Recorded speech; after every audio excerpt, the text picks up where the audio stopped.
Hey, what's going on, guys? My name's Nathan and welcome back to the Snack Saloon.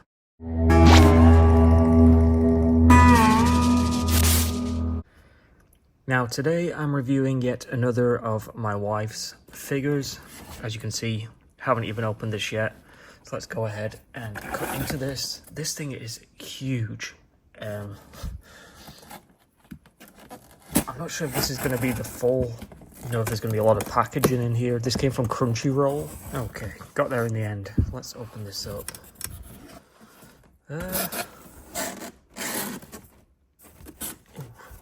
I hate that sound.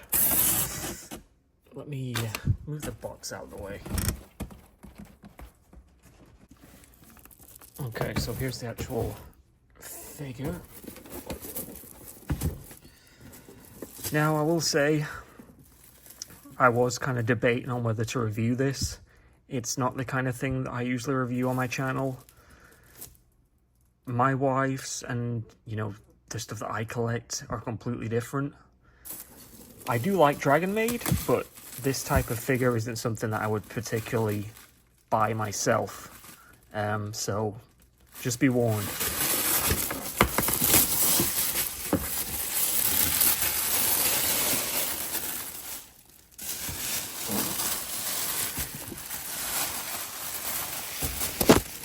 There we go. Damn, this thing's huge. It's hard to even get this in frame. Let me take the camera off the tripod so you can see just how big this is. Like, here's my hand. Like, this thing is massive. So here's the front. Obviously you can see it's Kanna from Dragon Maid. This is a bit of a controversial one. The character is technically, thousands of years old because she's a dragon, but you can see why this would be controversial. But yeah, this is huge. I think this was about $325, and it is sold out on Crunchyroll. You can see it's 1/4 scale. So let's go ahead and get into this. I guess I'll cut everything open, get the camera back on the tripod, and we shall take a look at this. I'm sure there's a lot of assembly required with this one. Okay, I've got the top open, so let's slide this out.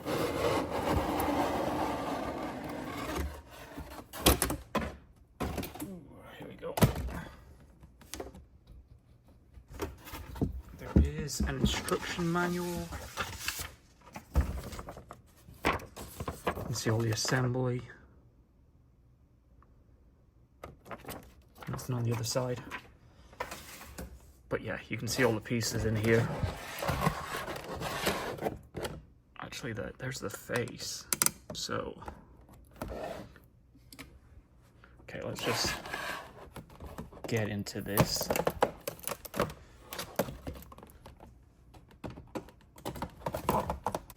Okay, so there's the base. Let me move the camera down. Here's the actual figure itself, so we'll move this. Different pieces of plastic over everything here. There we go. We'll say it's well protected. And so here's how it looks, just your basic. And the base has like I've seen this before on other figures. Now let's pull out all the additional stuff. So we have, looks like a hair piece.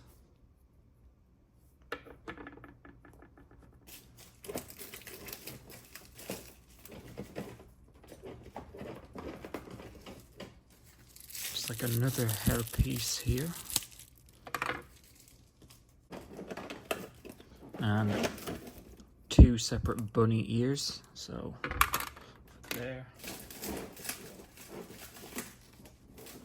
I think that is it. So let's see if we can work this out. So obviously, I'm guessing the hair pieces clip into these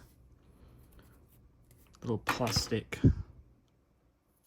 Actually, maybe not.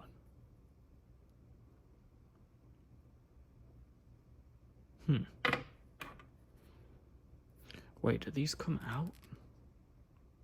Let me look at the instructions real quick. Yeah, so the way this actually works, you pull these out. So you can have it displayed without the bunny ears. And then these plastic things as well.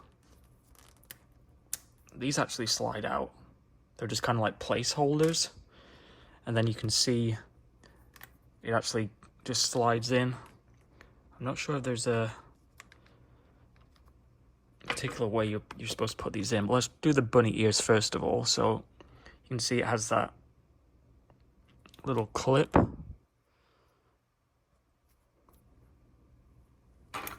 Then I'll slide the other one in. There we go. Now it looks like, yeah, it looks like this one goes in here. So let me slide this out. So this one goes in.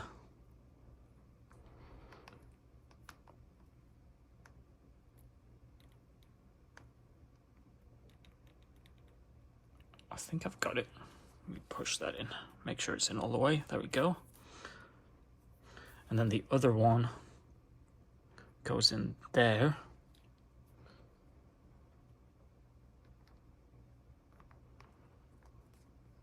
Which, yep, okay. Make sure it's slid all the way in, and there we go. So let's get this on the stand now.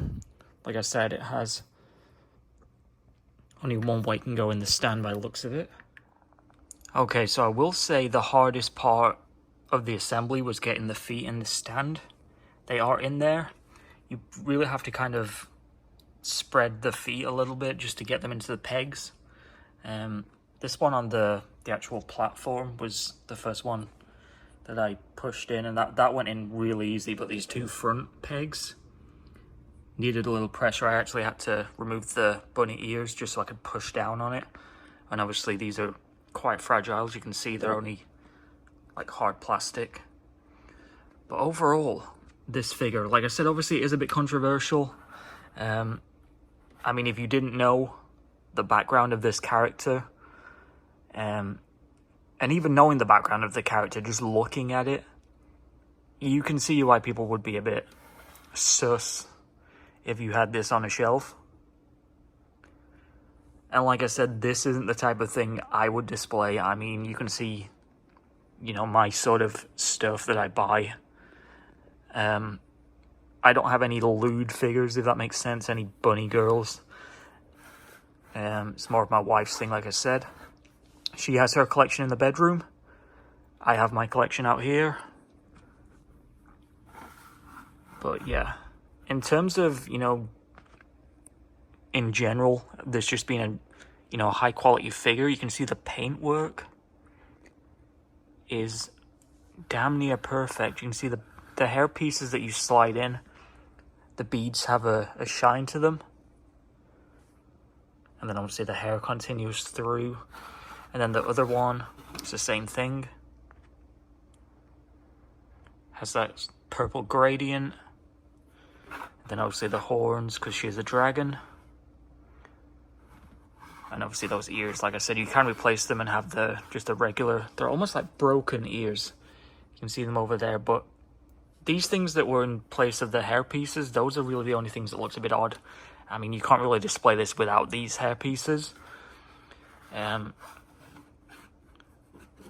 yeah, you can see the detailing on the back. Obviously the dress is like a latex, so it has that shine to it. This is actual netting, like fish nets. The gloves are obviously plastic.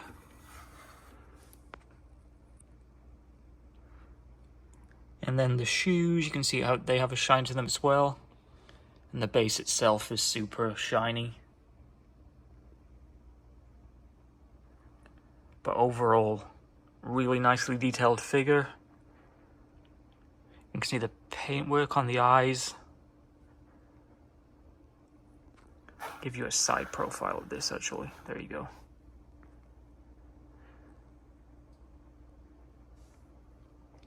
And like I said, this is sold out.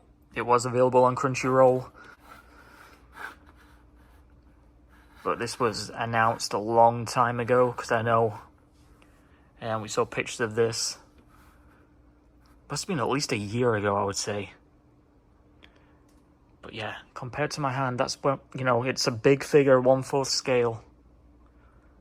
So you do need some room to display this. It definitely wouldn't fit on my shelves.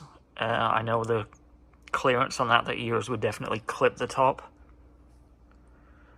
I'd have to put it up top somewhere if I was putting it on one of these shelves, but I'll see where my wife decides to put this. She does obviously have other Kanna figures. I think I've done a video in the past actually on her collection. But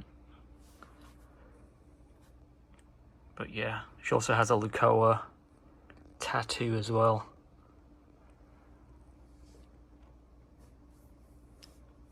But yeah, I think that's pretty much it for this. I'll bring the box back in just so you can kind of see. There you go.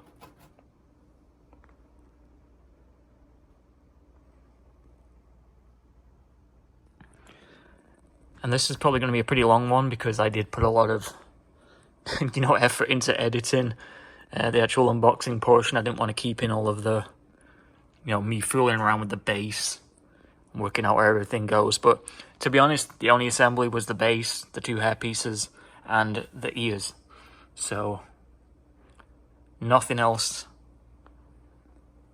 detaches from this figure. So yeah.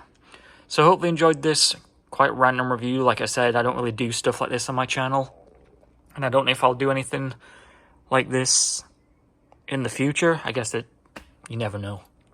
Never say never, I guess. But yeah, please remember to rate, comment, subscribe. Until next time, see ya.